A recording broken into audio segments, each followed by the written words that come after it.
Well, things are looking bad for Donald Trump's legal defense with regard to the stolen documents from Mar-a-Lago, as it has now been revealed in emails from shortly after Donald Trump left office that lawyers with the National Archives were communicating with Donald Trump's then White House counselor, Pat Cipollini, and this was actually before he left office, a couple days before, where Pat Cipollini agreed with them that, yeah, Trump needs to turn over all of these documents instead of taking them with him.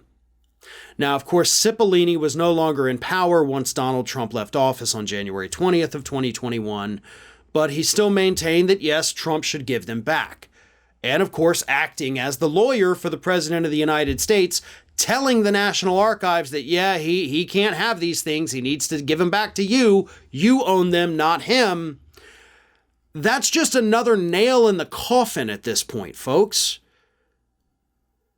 Because what's going to happen now likely is that if this thing were to go to trial as a result of Donald Trump being indicted, Pat Cipollini is now going to be called as a witness. Because Pat Cipollini, I can't say on the record because it wasn't under oath or anything, but there are emails of him communicating with the National Archives where they're saying he has to give them back because he does not have ownership of these specific things. That's not going to play well in court for Donald Trump. And it also shows us that as much as Donald Trump wants to rant and rave about, oh, they illegally broke into Mar-a-Lago, I would have given them the stuff had they asked. They had literally been asking for over 18 months before they went down to Mar-a-Lago. 18 months! They knew he had these things. And they had asked for them repeatedly. And we have all of the other emails from earlier in this summer, emails stretching from early May all the way to July, the FBI, the DOJ, talking with Trump's lawyers, trying to get this stuff back.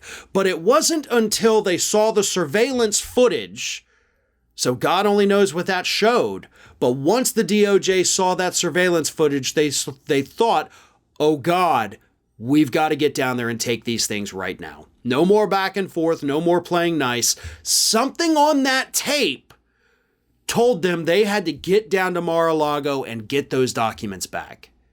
We will eventually, of course, find out what was on that tape. And, of course, this week, the DOJ did ask for more tape. They want more surveillance tapes because they think maybe they didn't get it all. Maybe some of it was taken away to a different location. We have barely scratched the surface on this story, folks. We have so much more to learn, so much more to uncover, and the best part about each and every bit of it is that every single piece of news that comes out makes Donald Trump look guiltier and guiltier. Not that we even need that, because he even admitted this week that, yes, I intentionally took them because I wanted to put them in my presidential library. So he's already confessed to doing the thing. He has confessed. Now all we got to do is put all the pieces together so that we can present it in court. I know what a lot of you out there are thinking. You're thinking, wouldn't it be amazing if you could wear the Ring of Fire logo across your chest? Well, now you can. Just head on over to our Teespring page to find some awesome merch we're offering for our viewers. We have more designs that are going to be added in the near future, so just follow the link in the description or take a peek at the shelf of merchandise under this video. Thanks for watching.